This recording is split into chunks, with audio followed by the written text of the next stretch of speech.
Hello மக்களே, நான் உங்கள் காரைக்குடி ஸ்டார் சிராஜ். இப்போ நம்ம மதுரைக்கு வந்திருக்கேன். ஒரு அழகிய பிரம்மாண்டமான அரண்மனை தான் பார்க்க வந்திருக்கேன். அதாவது என்னன்னு பார்த்தீங்கன்னா, நம்ம மதுரையுடைய திருமலை நாயக்கர் மஹாலை தான் பார்க்க வந்திருக்கோம். ரொம்ப சூப்பராக பிரமிப்பாகவும் இருக்குது, கலை நம்பிக்கையான மண்டபமாகவும் இருக்குது. அதாவது இந்த மஹாலில் வந்து பார்த்தீங்கன்னா அந்த காலத்து பெரிய அரண்மனை இருந்திருக்கு. ஸோ அதான் பார்க்க போகிறோம். எவ்வளோ பார்க்கலாம், நீங்களும் வாங்க வீடியோக்குள்ள.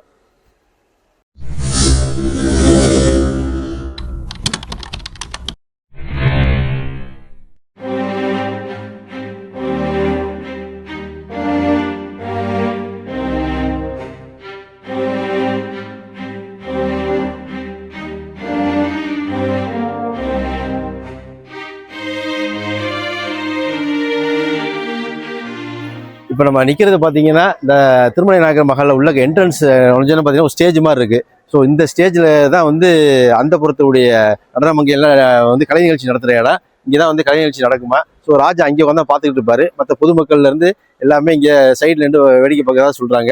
ஸோ இதுதான் அந்த ஸ்டேஜ். இப்போ நம்ம பார்க்க போகிறது பார்த்தீங்கன்னா, இந்த பிரம்மாண்டமான ஹாலில் உள்ள ராஜா வந்து அங்கே இது வந்து அந்த ஸ்டேஜை பார்ப்பாரு. அதான் பார்க்க போகிறோம். ராஜாவுடைய தேரை பார்ப்போம் வாங்க. இந்த அரண்மனையில் பார்த்தீங்கன்னா என்ட்ரன்ஸ் நுழையில ஒரு ஸ்டேஜ் இருந்துச்சு பார்த்தீங்களா, அந்த ஸ்டேஜ் தான் கலை நிகழ்ச்சி நடக்கும். ஸோ நம்முடைய ராஜா திருமலை நாயக்கர் ராஜா வந்து இங்கே உட்காந்துக்கிட்டு தான் அந்த கலை நிகழ்ச்சி பூரா பார்ப்பாராம். ஸோ சைடு பூரா அவருடைய காவலாளிகள், அவருடைய அமைச்சர்கள் எல்லாமே வந்து பார்ப்பாங்க. ஸோ ராஜாவுடைய இருப்பிடம் இதுதான். ஸோ இங்கே இருந்தால் அந்த இடத்த கலை நிகழ்ச்சி பார்க்குற இடம்.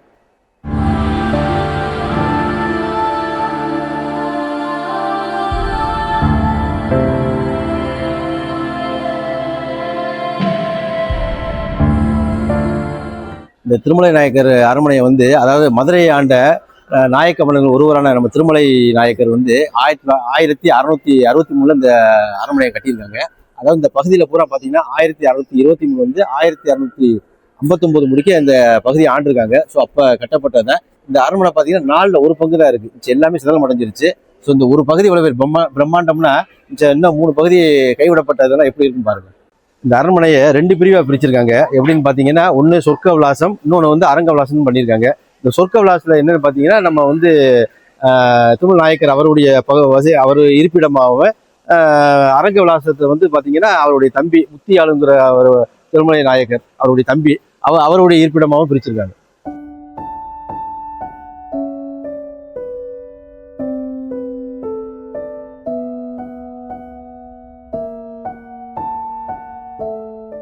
இந்த அரண்மனையில் ஒரு சிறப்பு அம்சம் என்னன்னு பார்த்தீங்கன்னா, கிட்டத்தட்ட இங்கே வந்து இந்த தூண்கள் இருக்கு பாருங்க. இந்த தூண்களுடைய உயரம் வந்து 89 அடிங்கிறாங்க. அது சுற்றளவு வந்து பார்த்தீங்கன்னா உங்களுக்கு 19 அடி ஆகலாமா. ஆனால் கிட்டத்தட்ட 248 தூண்கள் இருக்கா. இதில் மிக பிரம்மாண்டமான தூண்கள். 3 பேர் சேர்ந்தாலும் கரெக்டாக கட்டி அணைக்க முடியாது, அவ்வளோ பெரிய பிரம்மாண்டமான தூண் இது. கிட்டத்தட்ட 19 அடி அகலமா அந்த தூணுடைய அகலம் மாத்திரம். 3 பேர் சேர்ந்தாதான் கட்டி அணைக்க முடியும் இந்த தூண். மிக பிரம்மாண்டமான தூண்.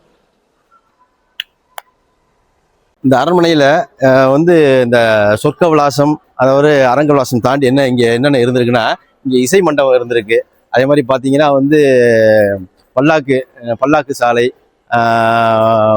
ஆயுத சாலை, அதே அந்த புறங்கள், அதே மாதிரி தோட்டங்கள், தாமரை தடாகங்கள், அதே மாதிரி பார்த்தீங்கன்னா வெளி அரசர்கள் வந்து இங்கே தங்குற மாதிரி உண்டான அவங்களுடைய ரூம்ஸ் எல்லாம் இங்கே ரெடி பண்ணி வச்சிருக்காங்க.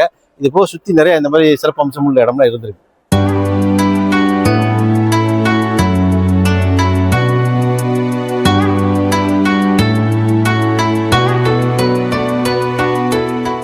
நம்முடைய முந்தைய வீடியோவில் நான் சொல்லியிருப்பேன், அதாவது நம்முடைய கீழடி வீடியோவில் சொல்லியிருப்பேன்.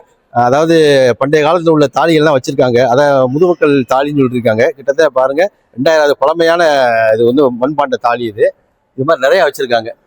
இந்த அரண்மனை 4ல் ஒரு பங்கு தான் இப்போ இருக்குது. ஸோ இந்த ஒரு இடத்த தான் இப்போ நம்மளுடைய கவர்மெண்ட் வந்து எடுத்து நீட்டாக ரெனோவேஷன் பண்ணிகிட்டு இருக்காங்க. இதில் பார்த்தீங்கன்னா இது ஒரு முக்கியமாக சிதஞ்ச காரணம் இன்னொரு விஷயம் என்ன சொல்கிறாங்கன்னா, இயற்கையுடைய சீற்றம், அதாவது புயல், மழை, இந்த மாதிரி ஒரு சீற்றத்தினாலே இது டேமேஜ் ஆகிருக்கு. இது போக வந்து நம்ம திருமலை நாயக்கருடைய பேரன் அவர் இதே மாதிரி ஒரு அரண்மனை கட்டணும், திருச்சியில் கட்டணும் அப்படின்னு இங்கே உள்ள பொருட்கள்லாம் எடுத்துட்டு போயிருக்காரு. ஸோ அந்த சமயத்தில் நிறைய டெஸ்டார்ட் ஆகிருக்கு. இந்த புராதன சின்னத்தில் பூரா என்ன பண்ணுறாங்கன்னா, நம்ம மக்கள் இன்னும் சில விஷயம் திருந்த மாட்டேங்கிறாங்க. அதாவது பார்க்கலாம், ரசிக்கலாம், ஃபோட்டோ எடுங்க பாருங்கள். இதில் நம்ம மக்கள் என்ன பண்ணி வச்சுருக்காங்கன்னு பாருங்கள். ஸோ அவருடைய பேர்களை எழுதி வச்சுருக்காங்க. இது தேவையில்லாத ஒன்று. இது தயவு செஞ்சு இந்த மாதிரி எழுதுறதை கொஞ்சம் நிப்பாட்டுங்க, தவிர்த்துக்கிறேன். இந்த அரண்மனையுடைய மேல் பகுதியில் பூரா பார்த்தீங்கன்னா, அதாவது விஷ்ணு சிவனுடைய புராதன கதைகள் பூரா அது வரையப்பட்டிருக்கு. ரொம்ப சூப்பராக இருக்குது. இங்கே உள்ள அந்த பாருங்கள், இந்த ஸ்டாச்சுஸ் பூரா எப்படி இருக்குன்னு பார்த்தீங்கன்னா, ஒரு சிங்கம் மாதிரி இருக்குது, அப்புறம் டிராகன் மாதிரி இருக்குது, அப்புறம் அதுக்கு ரெக்கை இருக்குது, இன்னொன்று பார்த்தீங்கன்னா வந்து ஒரு பூதமுடைய முகம் மாதிரி இருக்கு, பக்கத்து கிளிகள் நிறையா இருக்கு. ஸோ ஒரு வித்தியாசமா இருக்கு. நம்ம அது என்ன மாதிரி உள்ள சில கரெக்டாக நம்மளால இது ஐடென்டிஃபை பண்ண முடியல.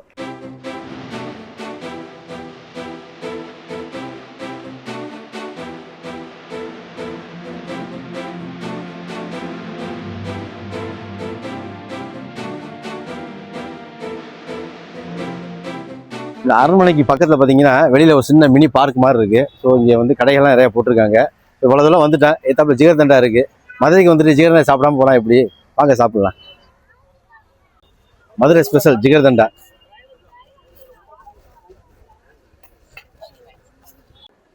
மக்களே, நம்ம திருமலை நாயக்கருடைய மகளை ஒரு சுற்றி பார்த்துட்டோம். ஸோ ரொம்ப சூப்பராக இருக்குது. பழைய காலத்து நினைவு சின்னம் கிட்ட 400 ஆண்டு ஆக போகுது. ரொம்ப சூப்பராக இருக்குது. ஸோ இந்த வீடியோ உங்களுக்கு ரொம்ப பிடிக்கும்னு நினைக்கிறேன். வேற என்ன, கண்டிப்பாக பார்க்குற மக்கள் வந்து சப்ஸ்கிரைப் பண்ணுங்கள். நிறைய பேர் நம்ம வீடியோ பார்த்துட்டு சப்ஸ்கிரைப் பண்ணுறதில்ல. கண்டிப்பாக சப்ஸ்கிரைப் பண்ணுங்கள். நீங்கள் பண்ணால் தான் நம்மளுக்கு இந்த வீடியோக்கு எல்லாத்துக்கும் ஒரு மோட்டிவேஷனாக இருக்கும். ஸோ லைக் பண்ணுங்கள், கமெண்ட் பண்ணுங்கள், சப்ஸ்கிரைப் பண்ணுங்கள். நெக்ஸ்ட் வீடியோவில் சந்திப்போம். நான் உங்களுக்கு காரைக்குடி ஸ்டார் சிராஜ். பாய் மக்களே.